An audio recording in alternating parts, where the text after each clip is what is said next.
Hello बच्चों, मैं अमीर अहमद, मेरे चैनल पे आपका स्वागत है।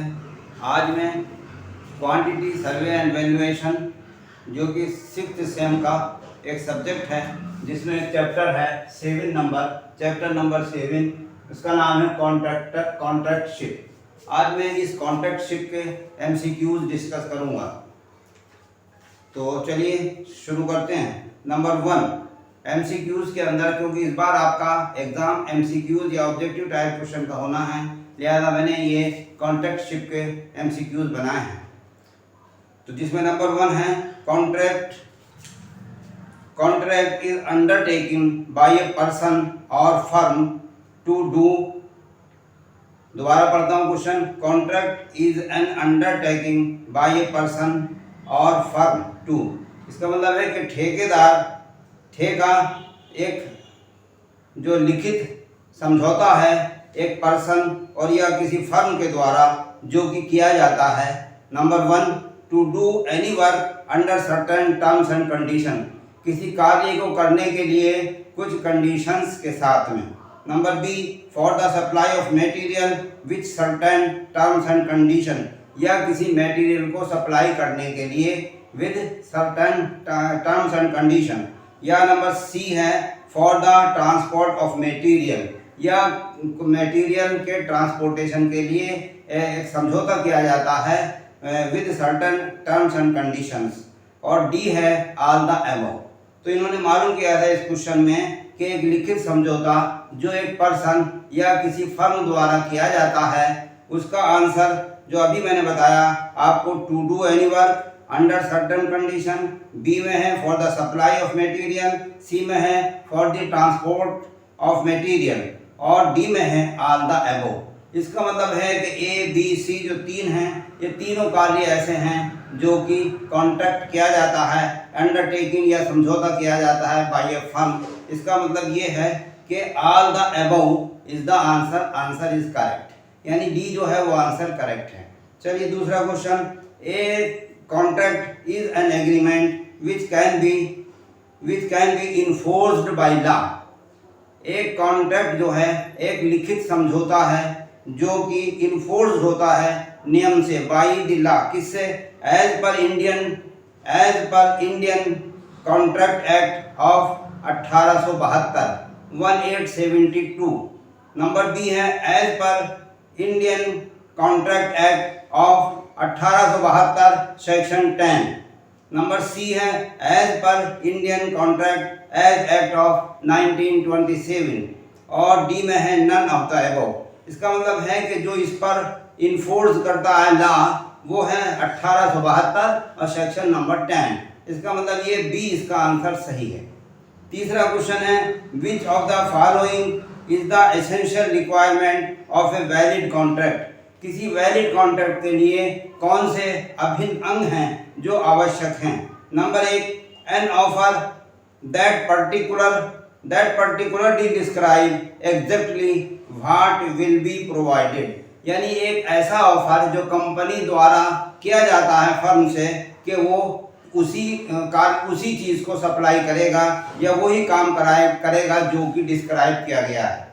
Number 2 acceptance by the other party to the offer presented, यानी वो दूसरी पार्टी को जिसे काम करना है वो एक्सेप्ट है और जो कि दूसरी पार्टी द्वारा ऑफर किया गया है या प्रेजेंट किया गया है। नंबर 1 का मतलब था कि जिस तरह डिस्क्राइब किया गया है कार्य में, वो उस कार्य करने वो उसी प्रकार कार्य करेगा। दूसरा है कि पार्टी द्वारा ये एक्सेप्ट है कि अदर पार्टी द्वारा जो प्रेजेंट ऑफर दिए गए हैं वो उसे एक्सेप्ट हैं। नंबर 3 वैलिड कंसिडरेशन मनी और something of interest being exchange between the parties. इसका मतलब ये है कि अगर मान लीजिए कोई मतभेद होता है और पैसा काफ़ी समय तक रुका रहता है, तो जो उस पर इंटरेस्ट दिया जाना होता है वो दिया जाएगा। Number 3 all the above. Question था, मैं दोबारा पढ़ता हूँ, ये क्वेश्चन था which are the following is the essential requirement of a valid contract. एक वैलिड कॉन्ट्रैक्ट के लिए क्या क्या एसेंशियल अभिन्न अंग हैं? तो ये तीनों उसके अभिन्न अंग हैं कि ये जो डिस्क्राइब किया गया है वो ही प्रोवाइड कराएगा और ये चीज़ अगली पार्टी को, सामने वाली पार्टी को एक्सेप्ट है और जो उसने प्रेजेंट किया है। और अगर उसमें जो देरी होती है या पैसा बहुत देर तक जमा रहता है और उस पर जो हमारा इंटरेस्ट आता है तो उसको के अभी देने योग्य होगा। इसका मतलब ऑल द अबव जो डी नंबर है वो इसका आंसर करेक्ट है। चलिए चौथे नंबर पे चलते हैं। How many type are the contract? Contract कितने प्रकार के होते हैं? देखिए बेटा, जैसा कि मैं आपको बता चुका हूँ पिछले लेक्चर में, एक होता है लमसम कॉन्ट्रैक्ट, एक होता है आइटम रेट कॉन्ट्रैक्ट, एक होता है lump sum and item rate contract, एक होता है परसेंटेज कॉन्ट्रैक्ट, एक होता है बेसिक प्राइस कॉन्ट्रैक्ट। इसका मतलब है ये 5 प्रकार के कॉन्ट्रैक्ट होते हैं। क्वेश्चन में है how many type are the contract, कितने होते हैं? आंसर में है ए में 4, बी में 5, सी में 3 और डी में 6। इसका मतलब ये 5 टाइप के कॉन्ट्रैक्ट हैं, लिहाजा हमारा आंसर बी जिसमें 5 लिखा हुआ है ये सही है। नंबर 5 है the payment of different work is made to the contractor.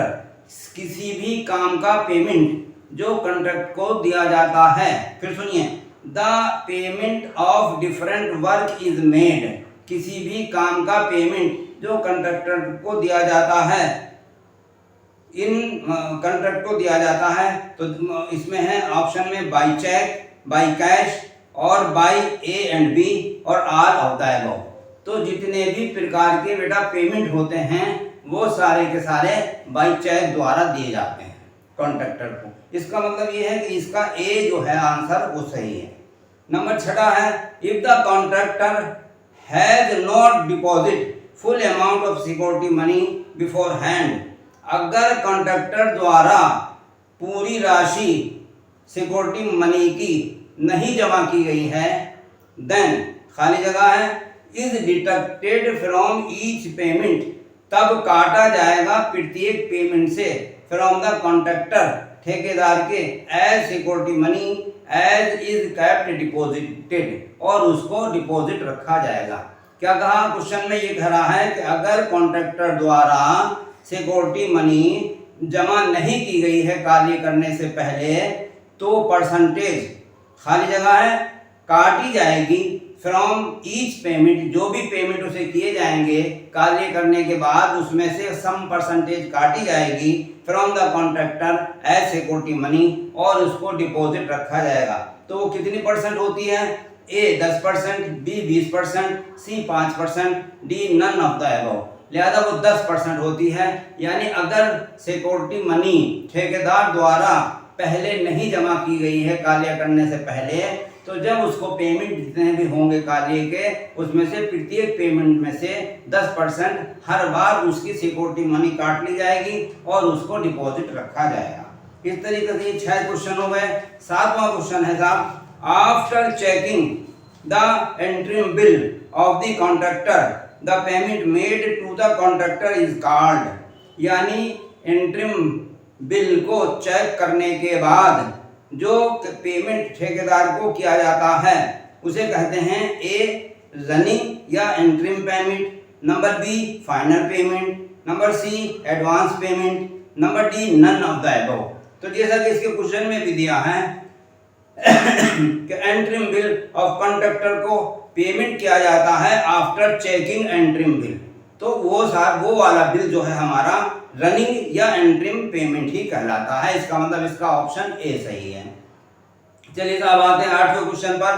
Payment is made on the completion of the work is known as, वो पेमेंट जो कि कार्य की समाप्ति पर या कार्य पूर्ण होने पर ठेकेदार को किया जाता है उसको क्या कहते हैं साहब? Number A advance payment, B final payment, C running payment और D none of the above. चूंकि कार्य कंप्लीट हो चुका है लिहाजा आफ्टर कंप्लीशन जो हम उसे पेमेंट करते हैं वो कहलाता है साहब final payment. Okay, next number पे आते हैं साहब 10 नंबर पे। यूजुअली पेटी पेमेंट या मिसलीनियस पेमेंट फॉर परचेज और फॉर एनी अदर पर्पस या कोई चीज़ परचेज करने के लिए या किसी दूसरे पर्पस के लिए जो मिसलिनियस जो हमारे आइटम होते हैं उसको जो ठेकेदार को जो पेमेंट दिया जाता है, purpose the payment made to the contractor. आप समझ में आया कि ऐसा काम जो पेटी पेमेंट है या मिसलिनियस आइटम है वो हमने ठेकेदार से लिया, तो उसका पेमेंट जो ठेकेदार को दिया जाएगा वो कहलाएगा एडवांस पेमेंट या हैंड रिसीप्ट कहलाएगी। Number B hand receipt, number C running payment, number D none of the above. इसका मतलब वो मिसलिनियस आइटम जो बीच बीच में हम ठेकेदार से खरीद रहे हैं या ले रहे हैं तो वो हैंड रिसीप्ट द्वारा पेमेंट किया जाएगा। इसका मतलब है इसका नंबर बी सही है। 11वां number the bidding process is used, खाली जगह the bidding process is used to select a vendor, खाली जगह इसमें the bidding process is used, खाली जगह a vendor for subcontracting a project or purchase any item। मतलब इसका कहने का ये है कि बिडिंग प्रोसेस जो यूज की जाती है किसके लिए की जाती है, किसी वेंडर को यानी किसी ठेकेदार को या किसी सब कॉन्ट्रैक्टर को के लिए किसी चीज को परचेज करने के लिए। तो क्यों क्या किस वजह से की जाती है, टू सेलेक्ट। नंबर ए है to select, number 2 to purchase, number 3 है ए और बी और नंबर डी है नन ऑफ द अबव। इसका मतलब है कि बिडिंग प्रोसेस जो की जाती है या बिडिंग प्रोसेस का जो प्रयोग किया जाता है वो किया जाता है किसी वेंडर या किसी कॉन्ट्रैक्ट को सेलेक्ट करने के लिए। इसका मतलब इसका ऑप्शन ए जिसमें लिखा है टू सेलेक्ट ये सही है। खाली जगह में इसमें आ जाएगा the bidding process is used to select, खाली जगह में to select a vendor for sub contracting a project और परचेजिंग एनी आइटम। ठीक है साहब, तो इसका आंसर होगा ए जिसमें लिखा है टू सेलेक्ट। 12 नंबर है the bidding process is also known, bidding process को हम बिडिंग प्रोसेस कहलाती है number 1 billing, number 2 tendering, number 3 costing, number 4 none of the above. इसका मतलब है बिडिंग प्रोसेस को हम ये भी कहते हैं टेंडरिंग भी कहते हैं। इसका मतलब बी आंसर इसका सही है। ये क्वेश्चन हुआ 12 नंबर। अब 13 नंबर सवाल पे आते हैं। All the tenders are open at a given time, सारे टेंडर ओपन किए जाते हैं दी गई तारीख पर। In the presence of all contractor, सभी ठेकेदारों की उपस्थिति में। हु सबमिटेड देयर टेंडर, जिन्होंने टेंडर सबमिट किए हैं। ठीक है जी। देन खाली जगह इज एक्सेप्टेड, समझ में क्वेश्चन समझिए। All the tender are open at the given time, सारे के सारे टेंडर ओपन किए जाते हैं दिए गए समय पर सभी ठेकेदारों की उपस्थिति में जिन्होंने सबमिट किए हैं अपने टेंडर। ठीक है साहब। उसके बाद देन खाली जगह इज एक्सेप्टेड, इसका ऑप्शन में है the lower rate, number B the highest rate, number C A and B, number D none of the above.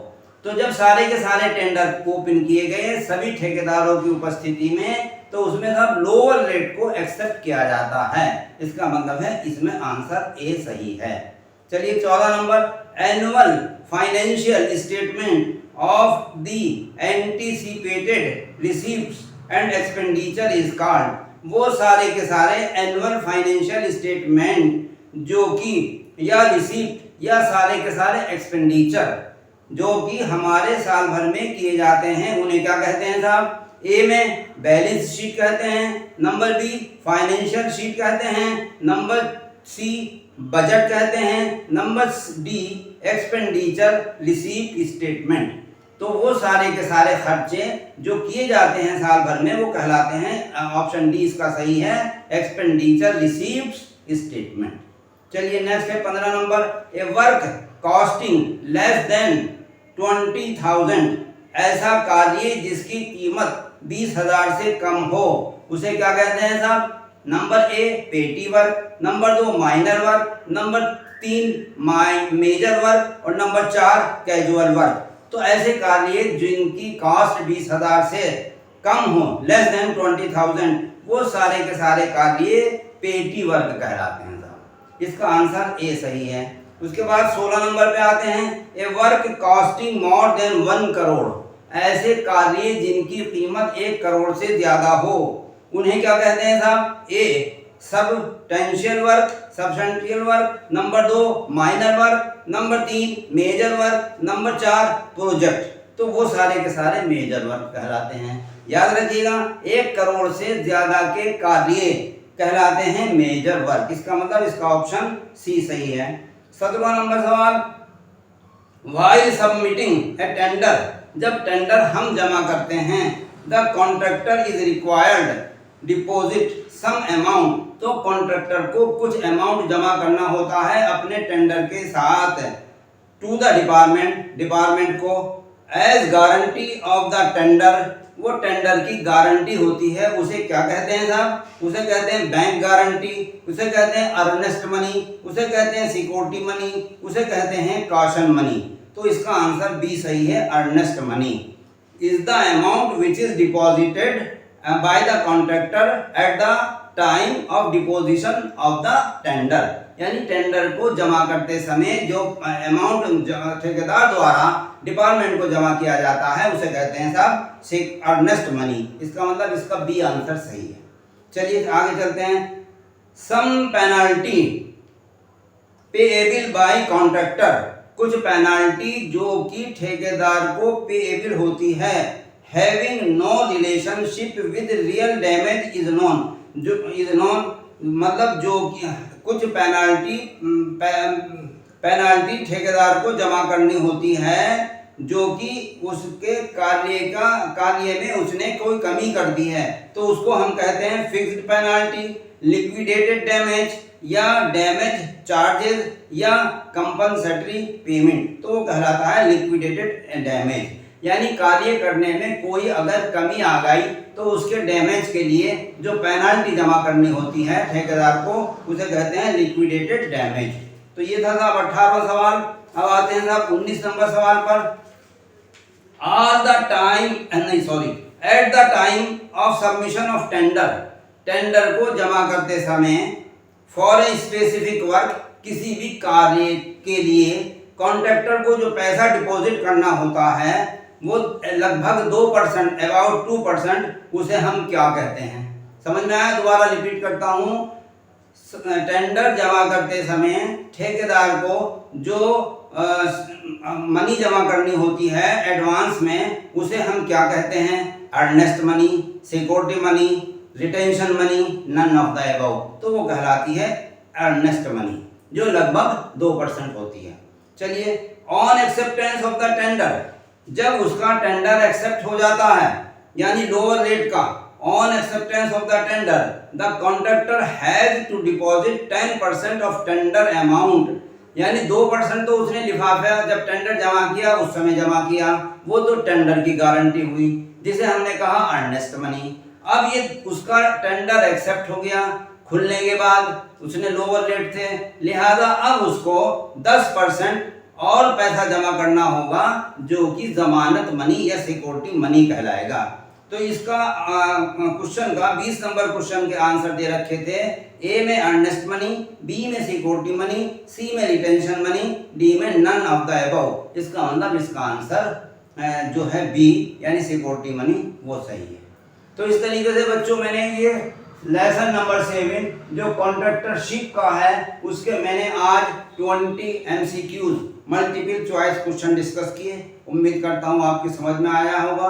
इनकी प्रैक्टिस करें, उन्हें याद करने का प्रयास करें। इम्तहान आपके नज़दीक हैं, लिहाजा इसलिए अब हम MCQs की ही वीडियो लेकर के आ रहे हैं ताकि आपका जल्दी से रिवीजन भी करा सकें और जो है क्या नाम इसका कोर्स को भी कंप्लीट कर सकें। उम्मीद है आपकी समझ में आया होगा। अगर समझ में आ रहा है तो मेरे चैनल को लाइक करिए, शेयर करिए और सब्सक्राइब करिए। धन्यवाद।